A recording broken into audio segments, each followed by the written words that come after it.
Hey, what's up everybody, it's Fade here, and today we're gonna talk about something different than Dragon Ball, because yesterday there was a State of Play event by PlayStation.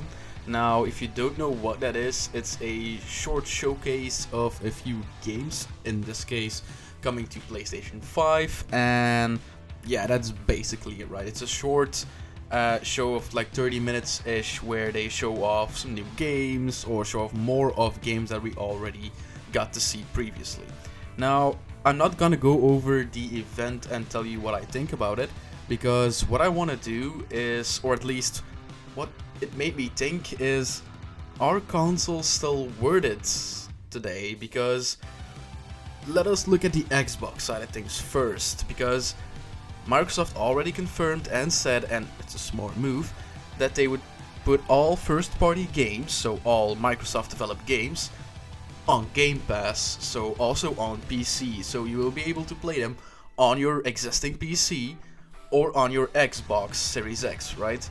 Or Series S. Now, a lot of people don't have a current generation or next generation console just yet, but already have a gaming PC ready available to them, so they don't have to spend extra money to get a new system, but they can still play those games. Now, on the side of PlayStation, it's a little bit more difficult, because there are still a bunch of exclusives, or at least games that might become exclusives or might be exclusives, like things like Horizon or something like God of War, especially God of War, things like that, or something like Ratchet and Clank is an exclusive on PlayStation 5, will be coming to the system and will not be on PC, or at least not for like 1 or 2 years. And that's the case.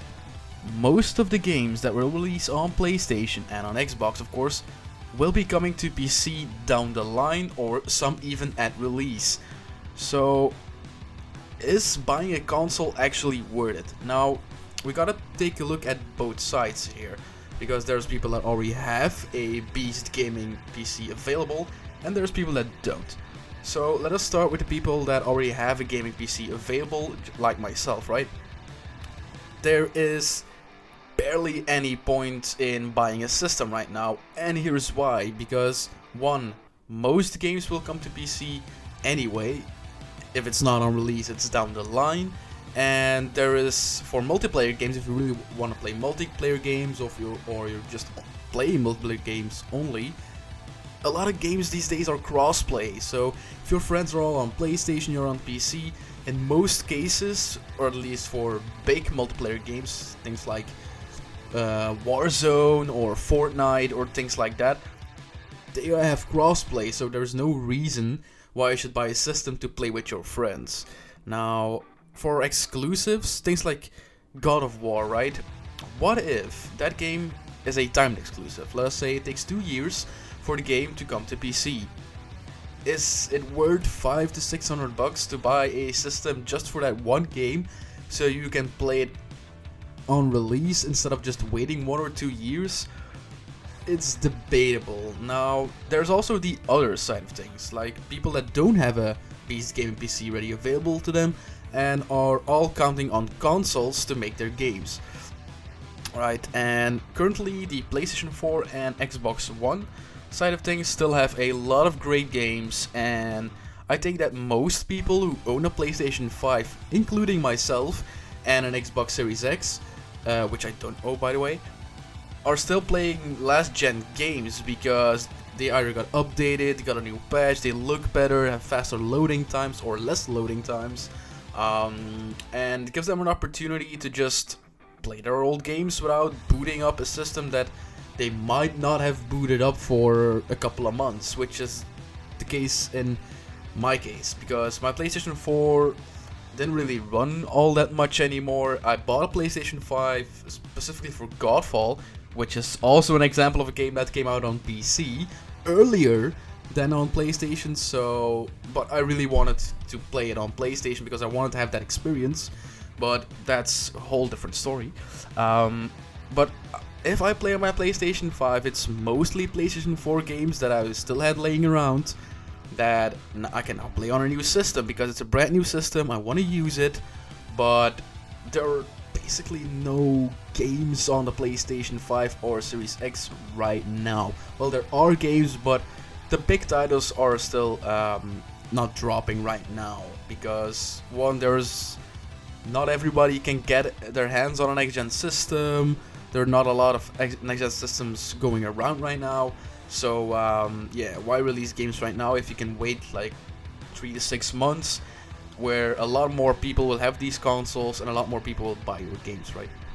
So, in a conclusion, is it really necessary to buy a console these days? Well, yes and no.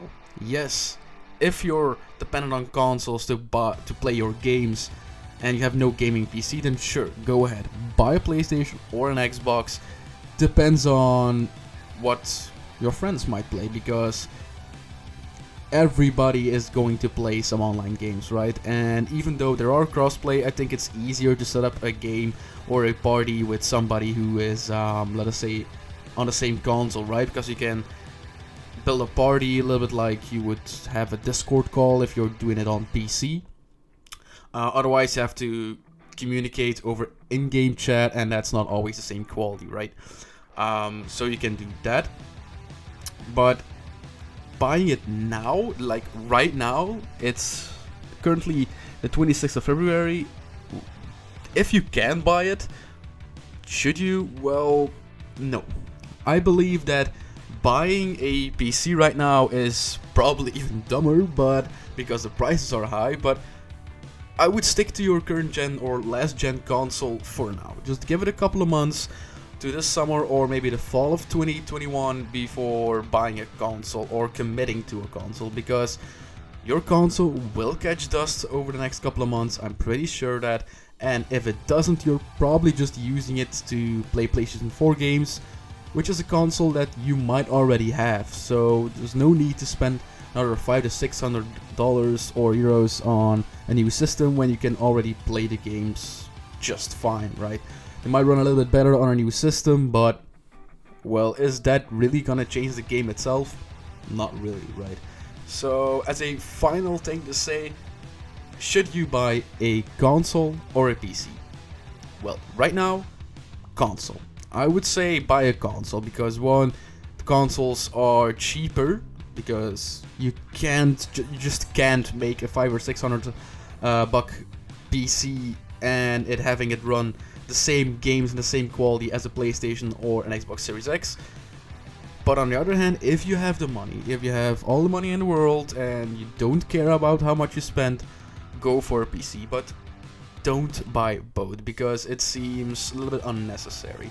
Because if you have a PC, you can probably play all the games that you want. If you have a console, you could probably play most of the games that you want. Only if you're an enthusiast just like myself, there might be a reason to buy both, simply because you want to own the system. But if there's just to play some games, some AAA games here and there, maybe like a Call of Duty every year, like a Battle Royale here and there, and some multiplayer stuff, I would stick to consoles for now. But wait a couple of months till you buy some, until more games are out. So that's my conclusion of this video. What is your opinion about it? So let me know your opinion in the comments down below. Subscribe if you like this video. Give this video a thumbs up. Ring that notification bell so you get notified whenever I post a new video. I hope you enjoyed this video, and we'll see each other in the next one. Bye.